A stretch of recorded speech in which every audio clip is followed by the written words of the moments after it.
Power Ballad is about kind of a dispute around the creation and ownership of a piece of art. In this case, unsurprisingly, because it's a John Carney film, it is about a piece of music. Paul Rudd plays an American living in Ireland for 20 years and who is a singer in a wedding band, and perhaps has sublimated his career because he has a family and he has a job now making music in a wedding band, playing covers. And he runs into this famous singer from a boy band at a wedding in the west of Ireland, and they have a night together, and there's some question about whether or not a piece of music is played when they're kind of a little bit drunk and perhaps a little bit stoned, jamming.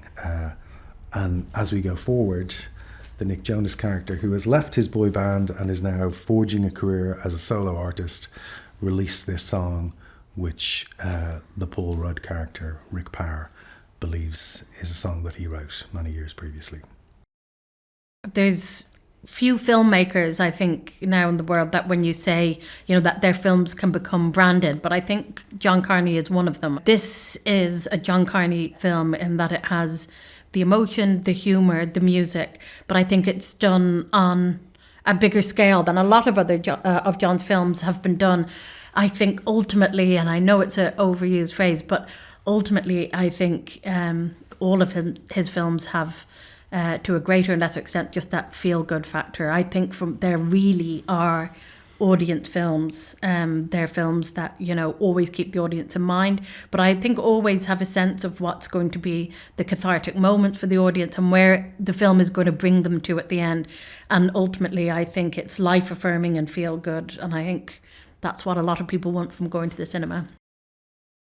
The idea of making a film with the likes of Paul Rudd or Nick Jonas is, that's an extremely difficult thing to achieve. And, John and Pete's script went out there and these enormously talented people connected with it and were like, yeah, definitely I'm coming to Ireland to do this movie. This is why would I not do it? I think people are going to be really surprised by what Paul Rudd does in this movie.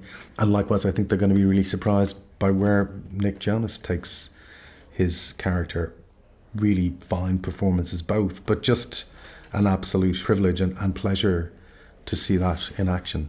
It was also a joy for us then to look at the Irish actors that you could put around that talent and start to build out from there. Peter MacDonald, as we spoke about the character of Sandy, but that's been something that, I don't know that there's another person in the world who could play that part and who knows that character as well as Peter does, having written it.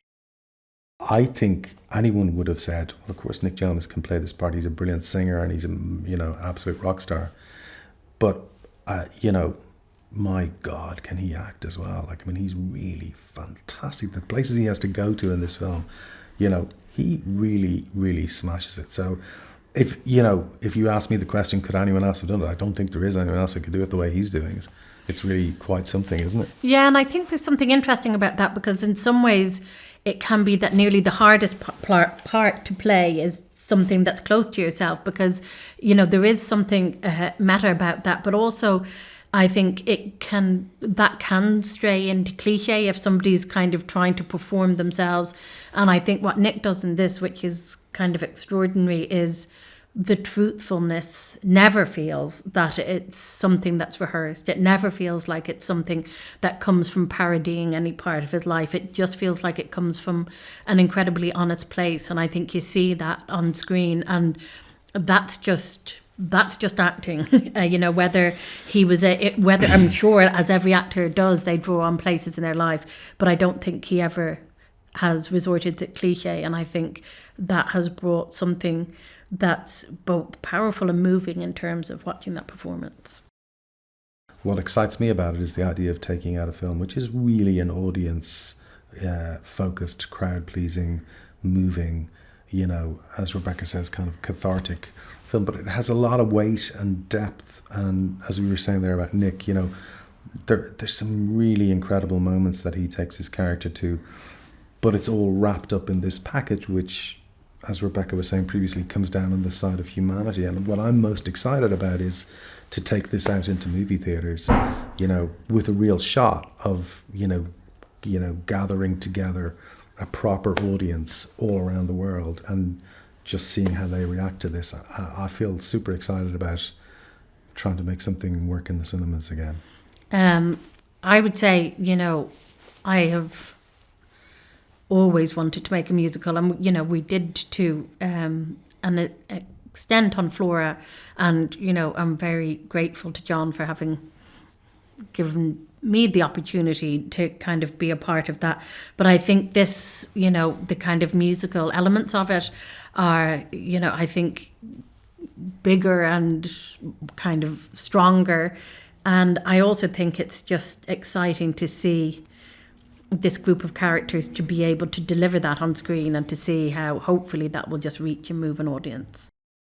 Getting the band together, getting Keith McLaren, who has, been a long time collaborator of John's, Paul Reed, who is just, we think, one of the most exciting actors who's working in Ireland at the moment, Rory Keenan, who is a star, so to be able to get, a lot of those characters in the band, it was just so important that they kind of felt like a band and that they felt like a group, and to be able to get such quality people in what are ultimately supporting roles, was an amazing boon. And then on the other side, to have Marcella Plunkett to be playing opposite Paul, and to have that, to be able to bring the whole, like we've talked many times about the different worlds that we inhabit in this film, and there are a number, but Marcella and Beth Fallon, who lit up the screen when she came to do her audition as well, brings such a kind of natural easiness to the domestic part of the